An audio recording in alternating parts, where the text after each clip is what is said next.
Hello, in this video, in this lecture, we'll cover what is sustainability, how does it relate to energy use, and it covers the three pillars of sustainability: environment, society, and economy. And I'll tell you about the Sustainable Development Goals as well and their relationship with energy. So first off, I want you to please pause this video and take a quick survey. That is, if you're watching this as part of the UCC module. So pause this video and please navigate on your phone or browser to this website, slido.com, SLIDO.com, and then enter this event code #SustN. I think the capitalization matters. So I've got three quick questions for you there, and we're going to discuss those questions in this week's tutorial. Three questions are, first of all, how concerned do you feel about climate change? Have you striked for climate? And thirdly, what would you define as sustainable energy? So pause, fill out those things, and then resume the recording. Okay, thank you. So this is what the word cloud from last year's class was. What is sustainable energy? People filled out the concepts of sustainable energy that came to their mind. Here is a huge one: carbon. So it was low carbon, reducing carbon dioxide emissions, things like that. Renewable, we already covered renewables. Efficiency, so energy supply, it has something to do with energy supply. Environment, food production, footprint, production, another renewable here. So it was very much the concept of sustainability in people's mind was very, very strongly linked with renewables and environmental sustainability. And often people actually equate renewable energy and sustainable energy. I'm going to go a bit deeper than that in this lecture. Stepping back from energy, what is sustainability in itself? So the word to sustain, according to the dictionary, means to be able to continue something over a period of time. The quality of being able to continue over a period of time in the Cambridge Dictionary. Another definition in the Cambridge Dictionary: the idea that goods and services should be produced in ways that do not use resources that cannot be replenished and that do not damage the environment. So again, this second definition of sustainability is about damaging the environment, about not using up everything. So this another sort of wider interpretation of what sustainability means comes from this quite famous report, foundational report, which has become known as the Brundtland Report in 1987. That was made for the UN.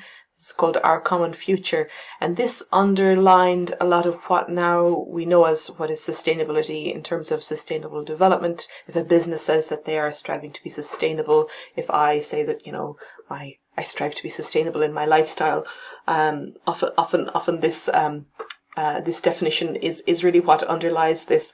And a large scientific consensus was that sustainable development is development that meets the needs of the present without compromising the ability of future generations to meet their own needs. So it's not just about the environment in this concept. It's about how we live our lives, and that how we live our lives doesn't compromise how other people live our lives. So that's one factor. So it's about future generations, and that we're not compromising other people's ability to thrive and to grow. Basically, be a good ancestor, be a good grandparent. Think of your grandchildren and everybody else's grandchildren. Another facet of this is that it says development that meets the needs of the present. So as we know, many people live in abject poverty at the moment. People are hungry. People don't have basic health care. So sustainable development is also about meeting current needs. So suddenly sustainability isn't just about the environment. It's not just about saving the rainforests and preventing climate change. It's about doing that in an equitable way, both for the current generation of people living in the world and in the future. So it becomes this all-encompassing sort of concept that is very difficult to quantify. Another concept here is that sustainability from Tester 2005 is that sustainability is a dynamic harmony between the equitable availability of energy-intensive goods and services to all people and the preservation of the earth for future generations. So this goes into actually what sustainable development is, and that is acknowledges energy as being the heart of this development of improving well-being in the future, but also acknowledging equity as a central tenet as well. And what we'll find is that energy is really the engine of development. If we look at GDP per capita here, going back to the 13th century in this graph, I highly recommend this website, Our World in Data, for coming up with fantastic graphs such as this and data such as this. So this looks at GDP per capita, which is in Britain, which strips out inflation, and we can see here that basically people's well-being, or the overall economic activity, was pretty much flat until the 17th, 18th century, until which time we started exploiting modern fossil fuels. So until the 1850s, until basically the Industrial Revolution, what we call traditional biomass was the main source of primary energy consumption in the world. Traditional biomass means literally chopping down trees and using fire for heat, for cooking, and for very basic industrial processes. So there were no modern fuels until the 1850s. But at that point in the 1850s, when we started to exploit modern fuels, well-being, or GDP per capita is a very flawed metric of well-being, but it is a very significant metric nonetheless. It has grown exponentially. So GDP is not the only thing that has grown exponentially. Our longevity, our child has grown exponentially. The child mortality has fallen very much. The number of people suffering from hunger has fallen very much as well. So many of these metrics about well-being and so on are very much tied up with this huge exponential growth in the consumption of the different fuels. And what we see here is that if we blow up this chart to look just at shares, modern fuels are really the engine of the modern society. So from the 19th century, where everything was predominantly traditional biofuels, that has fallen to less than 10% of our overall energy consumption now. But first of all, there was a big wave of coal use, and then oil use, and then natural gas use. And now you can see renewables coming in here in the future. And this is all kind of shows you that these transitions from older, inefficient, non-energy dense fuels to modern fuels have been really tied up hand in hand with our development as a society. And in that way, energy is really unique in society. There's nothing like energy for fueling society. So Ban Ki-moon, the UN's former Secretary General, said that energy is this golden thread that weaves together economic growth, human development, and environmental sustainability. And those are three concepts that come back time and time and again. And progress in every aspect of society, social, political, scientific, cultural, has been enabled by our ability to harness energy. Health, gender equality, and a lot of actually environmental progress has been allowed by exploiting modern fuels. If you look at, for example, the whaling industry in the 18th century brought many species of whales nearly to extinct, and they were hunted mainly for their energy source, for the fat. It's the same with many forests were cut down as an energy source, and deforestation was only paused and reversed in many parts of the world when there was a switch to fossil fuels. So fossil fuels are often demonized as being, the worst thing for the environment, for the world, and so on. But it's not as black and white as that, and that's why it's very difficult to move away from fossil fuels. And to acknowledge this role of energy, the UN adopted a set of Sustainable Development Goals, the SDGs, in 2015, and energy was a central goal in these SDGs. The world has adopted a goal of achieving universal access to clean, affordable, and reliable energy by 2030, and that really puts energy at the heart of the development goals. And why is that? If we look at energy consumption per capita here, this orange dot on the right axis, this is called tons of oil per capita. We'll get to what that means later.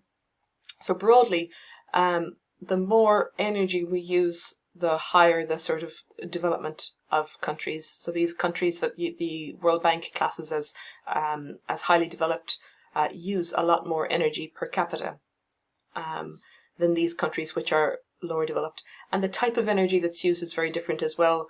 The energy use in these countries over here, in sub-Saharan Africa and developing countries in Asia, is often up to 80-90% biomass. Again, that is not, some fancy biofuels.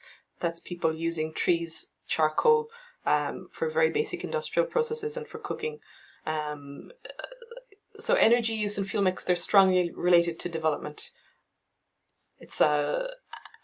But at the same time, the world is far from being on a sustainable path.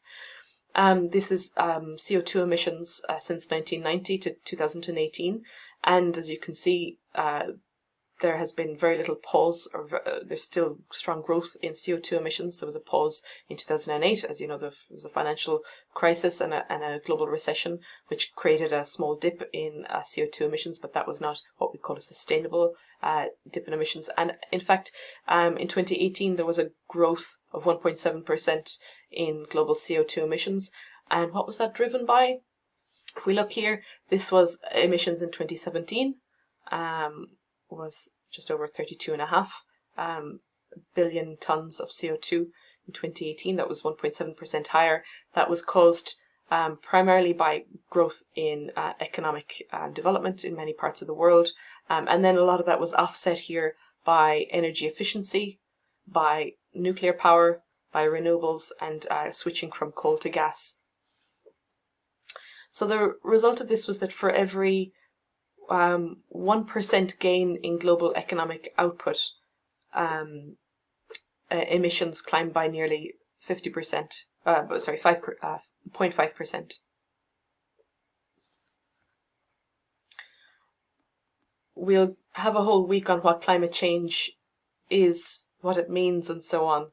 But the forefront of people's concern when it comes to climate change is desertification, extreme weather events, melting glaciers, forest fires that we've seen in California recently. So climate change is really it is the gravest event that is going to be of interest to the world in the future. We think COVID is bad, but this will be far more significant. So I'm very much looking forward to seeing your survey results about who is worried about climate change. Did anyone strike for climate as well? So there are three main pillars of sustainability. The first is environmental sustainability. When we talk about energy consumption, no form of energy is possible without changing the environment in some kind of way. Ecological integrity is really maintained if all of the Earth's environmental systems are kept in balance while natural resources within them are consumed by humans at a rate at which they replenish themselves. All forms of energy require land, resources, investment, and produce waste. And that basically form of energy consumption is sustainable if there is enough resource to fuel current and future consumption, if there's enough sink to deal with the waste, and that we're not using as much land or other resources as to prevent generations in the future from meeting their needs. There's also economic sustainability when it comes to energy consumption. Human communities across the world are able to maintain their independence and have access to resources that they require, that the financial systems are stable, that economic systems are intact, and activities are available to everyone as a secure source of livelihood. That is a definition of economic sustainability. And our economy, as I said, is fueled by energy. The energy system is the engine of the whole economy, and that requires affordable, abundant, and reliable energy to be sustained. And thirdly, this third pillar of sustainability is basic social standards, attaining universal human rights, basic necessities, and so on. Require basic access to affordable, clean energy. You can't just meet your basic needs if you don't have some form of affordable, reliable, clean energy. And these three pillars are inseparable. You can't have sustainable energy if it's not, if it doesn't promote social sustainability or economic sustainability. For example, if a form of energy is sort of socially sustainable and economically sustainable, then it might be equitable, but it might not be environmentally sustainable, and that's not sufficient. So if it's economically and environmentally sustainable, it might be viable, but it might be inequitable. Some parts of society might be locked off to it. It's viable, but it's not equitable. And different forms of sustainability might be environmentally and socially sustainable, so it might be bearable, but it's not economically sustainable. So basically you need all these three pillars in order for something to be fully sustainable. So here, as we see, as sustainable energy is or energy is a driver of economic development when they're out of balance. So unsustainable energy, there's an imbalance between economic, social development and environmental progress. And in very strong acknowledgement about this, the Sustainable Development Goals were adopted in 2015. These 17 Sustainable Development Goals, they have 169 targets and 230 indicators. That's a lot of indicators. This was decided by committee. So these are universal targets.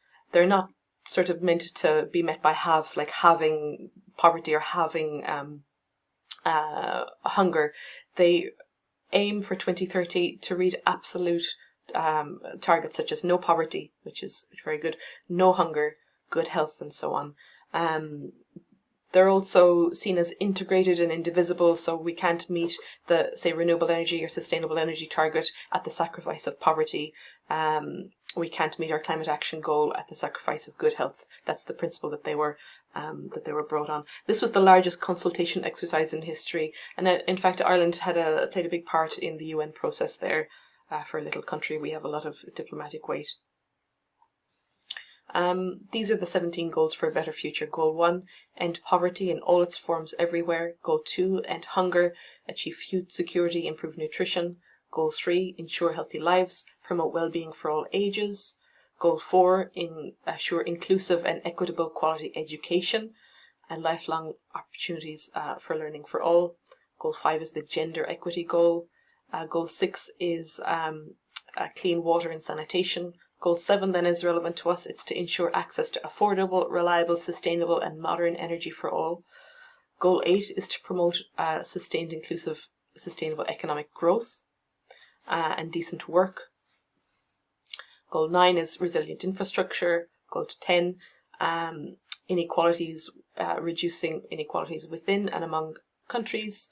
Goal 11, make cities and human settlements inclusive and safe. 12 is sustainable consumption and production. Goal 13 is again relevant to us. It's to take urgent action to combat climate change. Goal 14 is to conserve and sustainably use the oceans, seas and marine resources.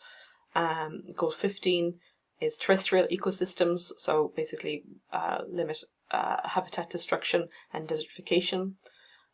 Goal 16 then is about inclusivity, and 17 then is about the means of implementation, so that's how we get there. So you'll see that when we talk about sustainability, many of these goals are really related to development rather than the environment. So this is where we kind of society really acknowledged about the inseparability of these different factors. When you look at energy in the SDGs, we can track where sustainable, abundant energy is really essential to meet many of these ones. All of them, actually. So poverty, for example, families save a lot of time and money when they don't have to go gather fuel wood for cooking and lighting. We'll get into energy access in week 4, but billions of people don't have access to modern energy. Hunger, staple foods need energy for being cooked. Agriculture needs modern energy to improve productivity. Healthy lives. Many millions of people die every year prematurely from bad air quality as a result of combusting inefficient energy. Education and so on. People need lighting and access. Gender equality. There's been a very strong relationship between gender equality and modern energy. So there are many co-benefits. I showed this chart before, or this cartoon before. I love it. Basically, low carbon energy or renewable energy has these many interrelationships between these different sustainable development goals, and there's many reasons to move to more sustainable energy other than just climate. Not least, again, because of gender equality, clean cooking, air pollution, and here's a picture of North Korea, which is in the dark. So there's very poor access to electricity in North Korea. It's tied up with democracy and so on. So the kind of headline there is that sustainable energy is the engine of sustainable development. So our relationship with energy needs to be about harnessing the benefits and containing the negative impacts. And for me, that's what this module is all about. It's about moving towards an energy system which limits the harm in terms of what it does in terms of climate change, environmental destruction, inequitable access to energy security, things like that, while being still affordable and abundant. So I've said before that many people often mix up renewable and sustainable, and renewable is sort of black and white. It's quite clear what renewable means. We can sort of quantify that, but sustainable is much less black and white. And often the comparison is with budgets, with financial budgets. So, for example, if we look at the top here, something that's renewable, you can have a renewable income of 100,000 euros. That's great. Or you can have a renewable income of, 100 euros a month. One of these is sustainable, so I can live happily from 100,000 euros a year, but I can't. It's unsustainable to live on 100 a month. Non-renewable then is winning $1 billion in the lottery. It's just going to happen once. It's not going to keep happening over and over again. But that's very sustainable. I'm sure I could live very comfortably on that. Something that's non-renewable and non-sustainable is getting a one-off, finding 50 euros on the ground or getting a one-time scholarship. So it's okay for now, but it's not going to last me forever. And it's not renewable. So, for example, some examples in terms of energy is that renewable electricity from wind power, you could have renewable electricity from wind power, it can be renewable, but if the grid is not designed well or there's no backup power, you can get frequent blackouts. That's not sustainable because you need abundant, reliable electricity to sustain your economy. You can have renewable heat from biomass, but that biomass, if everybody burnt it in the city in poor stoves, could cause an awful lot of air pollution and health problems. That would be compromising your social and health sustainability goal, so that would not be sustainable. Another example there is renewable electricity from solar PV. That's great, it's renewable electricity, but maybe the source of the rare minerals that go into this solar PV panel and how you dispose of the panels cause environmental damage, which is not an acceptable trade-off. So all these things can be low carbon, but not sustainable. Now I just want to finish with going back to the energy system from the last lecture, primary, usable and energy services, and showing different examples of where we can reduce emissions across the system. So first of all, in primary energy resources, we can switch from fossil fuels to low carbon sources. That's clear. We can switch to low carbon final energy sources. So we can switch from fossil fuel cars to biofuels, from oil heating to heat pumps. We can reduce losses at every stage as well. If you reduce losses, you reduce the amount of primary energy that you need and all the combustion going into it. Or you can reduce energy demand. And this is, in other words, I can choose to work from home, as I am right now, instead of going to work or going to work in the office. So this is why a systems approach is needed, why I use the word system a lot, because we need to understand not only how the kind of environmental, social and economic sustainability pillars work with each other, we also need to understand how different parts of the energy system interact with each other. And I also lead a module called Energy Systems Modelling, which looks at modelling at a macro scale all of these things and how they might work together with policy and with society.